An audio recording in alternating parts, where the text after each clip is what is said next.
Maybe that's why we didn't make another album for such a long time. I hated the idea of delivering it to a deadline, and it was my own fault. When a man like Robert Smith speaks about his favorite music, it isn't nostalgia. It's a window into the quiet corners of a life lived inside sound. At 66, the voice behind The Cure reflects not on fame or legacy, but on the albums that shaped his heart long before the world ever knew his name. For those of us who grew up with vinyl dust on our fingers and radios that hummed like companions, his choices feel familiar, like stepping back into a room we once lived in. Robert Smith came of age in an era when music was unpolished and fearless. Every chord felt human, every melody carried a hint of rebellion. So, when he reveals his 10 favorites, he isn't offering a list, he's sharing the map of his life in sound. Number 1. Low, David Bowie. Robert Smith first encountered Low at a moment when music felt like a vast, shifting landscape, open, uncertain, and full of possibility. He was a young man then, trying to understand where his own voice belonged, and Bowie's fractured Berlin masterpiece arrived like a quiet signal in the dark. There was something different about it, something stripped of glamour yet rich with emotion. To Smith, Low was not an album you simply listened to. It was one you stepped into.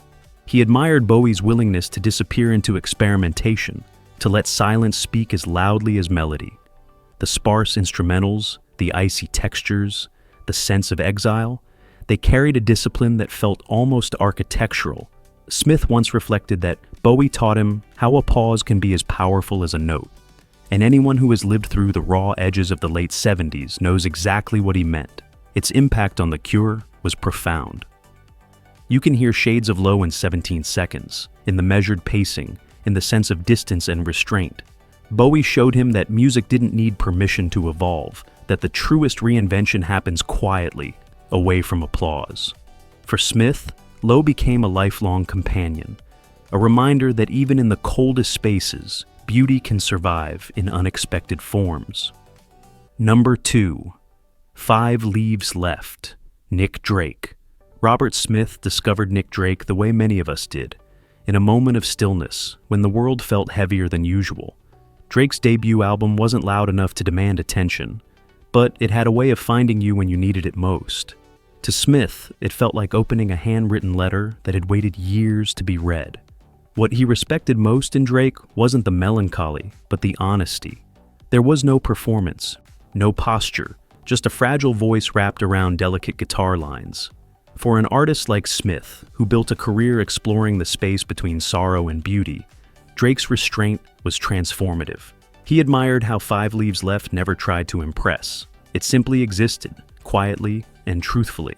Many who remember the late 60s recall how sincerity mattered more than spectacle. Drake embodied that. His music carried the feeling of late-night conversations and unspoken thoughts. Smith carried that influence into albums like Disintegration and Faith, where vulnerability was treated not as weakness, but as design. The stillness of Riverman, the gentle ache of time has told me. These were lessons in emotional precision. To Smith, this album became a reminder that some of the truest voices are the softest ones. And that depth rarely needs to shout. Number 3. The Beatles, The White Album.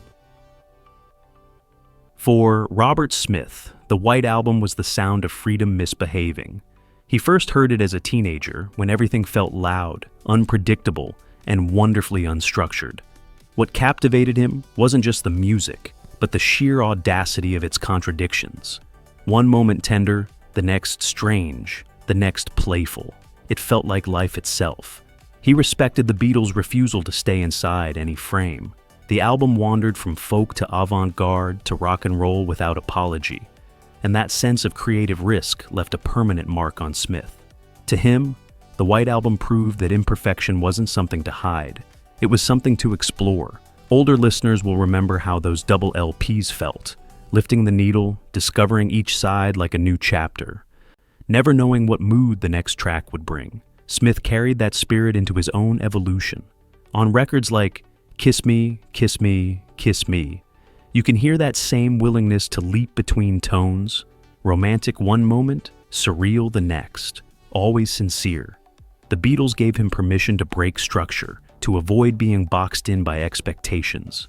For Smith, this album became a lifelong reminder that music, like people, is allowed to be messy, contradictory, and endlessly alive. Number 4. Are You Experienced? The Jimi Hendrix Experience.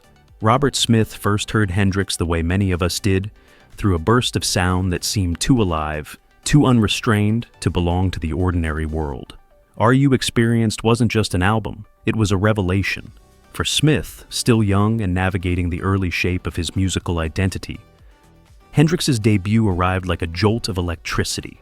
It showed him what emotion could sound like when it was set free. He admired Hendrix not only for his technical brilliance, but for something far more meaningful: the honesty in his playing. Every bend, every ripple of feedback carried intention. Older listeners may remember hearing Purple Haze or The Wind Cries Mary on the radio, and feeling as if the music were breathing, alive, restless, undeniable. Smith respected the way Hendrix blurred the line between chaos and beauty.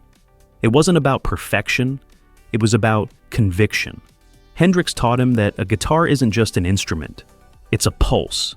You can hear this influence in early Cure tracks like A Forest, where tension simmers beneath every chord, and in the sweeping emotional arcs of Disintegration. Smith never tried to imitate Hendrix, but he carried that lesson forward, that music should feel like it's coming from somewhere deep, somewhere human. For Smith, Are You Experienced remains a reminder that true innovation comes from emotion, not from polish, not from rules, but from the courage to play exactly what you feel. Number 5. The Velvet Underground and Nico. The Velvet Underground. When Robert Smith first encountered the Velvet Underground and Nico, it felt like stepping into a world where beauty and discomfort coexisted without apology. The album didn't chase approval. It didn't soften its edges to fit the radio. Instead, it spoke in whispers and shadows, offering a truth that was raw, unsettling, and strangely tender. What Smith respected most was the band's refusal to pretend. Lou Reed's lyrics were unflinching. John Cale's arrangements were daring, and Nico's voice floated like a fragile ghost over the noise. Those who lived through the late 60s know how rare that kind of honesty was. Music that didn't perform emotion, but revealed it. Smith felt a kinship with that approach. He admired how the Velvet Underground allowed ugliness to stand beside beauty, how they let imperfections become part of the design. That duality later seeped into the Cure's darker works, Pornography, Faith, and the more shadowed corners of the 17 Seconds. What influenced him wasn't the darkness itself, but the courage behind it.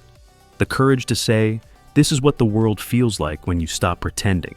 For Smith, the Velvet Underground and Nico remains a compass, always reminding him that art should be honest before it is attractive, and truthful before it is comfortable. Number 6. Unknown Pleasures, Joy, Division. Robert Smith's connection to unknown pleasures runs deeper than admiration. It feels like shared DNA. When he first heard Joy Division's stark, disciplined debut, he recognized a sound born not from despair alone, but from structure, restraint, and emotional precision. Older listeners who remember the late 70s will recall how different Joy Division sounded: cold, spacious, as if the music were being carved out of the air itself. Ian Curtis's voice didn't plead or cry. It measured, it observed, it carried the weight of something unspoken. Smith respected the album's architecture, Martin Hannett's haunting production, the clipped drums, the empty spaces that became part of the rhythm. It felt engineered, yet deeply human. This influence shaped The Cure in unmistakable ways. You hear it in the clean, tense lines of Faith, in the emotional discipline of 17 Seconds, and in the early foundations of the band's gothic sensibilities. Joy Division showed Smith that sadness didn't need drama. It only needed truth. Yet his admiration for Unknown Pleasures wasn't rooted in its tragedy. It was rooted in its clarity. The album understood the geometry of emotion, the way silence could hold meaning, the way repetition could reveal something quietly profound. For Smith, Unknown Pleasures remains a reminder that darkness can be crafted, not as spectacle, but as a language. Number 7. The Scream, Susie and the Banshees. Robert Smith didn't simply listen to the scream, he lived inside it. In the late 70s, he joined Susie and the Banshees on tour, standing night after night in the slipstream of their sharp, disciplined energy. For Smith, this album wasn't a distant influence. It became an education. The Scream showed him how darkness could be sculpted, how intensity could be channeled rather than unleashed. He admired Susie Sue's unwavering presence, controlled, fierce, elegant. And he respected the band's precision. Every rhythm felt carved from steel, every guitar line honed to a single point. Those who remember the early post-punk years will recall a sound that felt new, clean, and fearless. Smith carried those lessons into The Cure. Songs like Play for Today and The Hanging Garden echo the same sense of structure, emotion wrapped in discipline. He often said that playing with the Banshees taught him that energy doesn't always need to explode. Sometimes it needs to focus. For him, The Scream was more than an album. It was mentorship captured on vinyl, a reminder that power grows strongest when it is held with control. Number 8. The Piper at the Gates of Dawn, Pink Floyd. Long before Pink Floyd became synonymous with sprawling concepts and stadium grandeur, they were guided by the imagination of Syd Barrett, a young man whose creativity felt almost untamed. Robert Smith discovered the Piper at the Gates of Dawn at the perfect age. Old enough to be searching for identity, young enough to be moved by wonder. He admired Barrett's sense of innocence, the playfulness in songs like Bike and Lucifer Sam, the way the music seemed to leap in unexpected directions. For many listeners who grew up in the 60s, this album held the feeling of a world still full of mystery. Psychedelia before it learned its own name. Smith respected how Barrett transformed imagination into sound, unburdened by expectation or industry. There was no calculation in those recordings, only instinct. That spirit remained close to Smith throughout his career. Early Cure tracks like Fire in Cairo, and later songs like The Caterpillar echo that blend of whimsy and melancholy. For Smith, Piper serves as a reminder that creativity is at its purest before ambition interferes, when art is simply play, curiosity, and heart. Number 9. Another music in a different kitchen, Buzzcocks. Robert Smith felt a jolt of recognition when he first encountered the Buzzcocks, music that ran fast, hit hard, and still carried a melody tender enough to bruise. Another music in a different kitchen wasn't just punk, it was poetry delivered at sprint speed. He admired the Buzzcocks' ability to merge emotional honesty with urgency. For those who lived through the late 70s, you may remember how their songs felt. Brief but sincere, restless but thoughtful. Smith respected how the band sang about confusion, longing, and heartbreak without softening the edges. The Cure's early work, Boys Don't Cry, Jumping Someone Else's Train, owes much to that blueprint. He learned that sadness could move, that rhythm could make emotion survivable. For Smith, this album remains a reminder that vulnerability and velocity can live together, that the heart can break at full tempo and still keep perfect time. Number 10. Talk, Talk, Talk, The Psychedelic Furs. By the early 80s, The Cure were already shaping their own sound, but Talk, Talk, Talk struck a deep chord with Robert Smith. He heard in the Psychedelic Furs a blend of poetry and urgency, a sound where romance tangled with static, where melancholy moved instead of settling. He admired Richard Butler's voice, rough yet vulnerable, and the band's ability to make emotion feel cinematic without losing authenticity. Older listeners may recall how their music carried the energy of youth, but the weight of experience. Smith respected the album's balance, the way noise became texture, the way melody stretched over nervous rhythm. That duality influenced his later work, songs like Push, The Walk, and even the brighter edges of Head on the Door. For him, Talk, Talk, Talk was never about imitation. It was affirmation, proof that music could be romantic and dangerous in the same breath, that emotion could roar without losing grace. Hearing these 10 albums together, you understand something simple and profound. Robert Smith wasn't choosing influences. He was naming the sounds that shaped his heart, his discipline, and his lifelong devotion to feeling. At 66, he still carries those echoes with him. Because music, when it truly touches us, never fades. It lingers, like a familiar voice calling from another room. Robert Smith's choices form a map of the post-punk generation.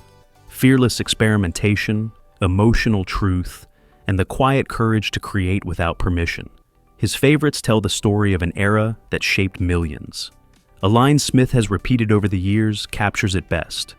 "I've always made music to feel less alone.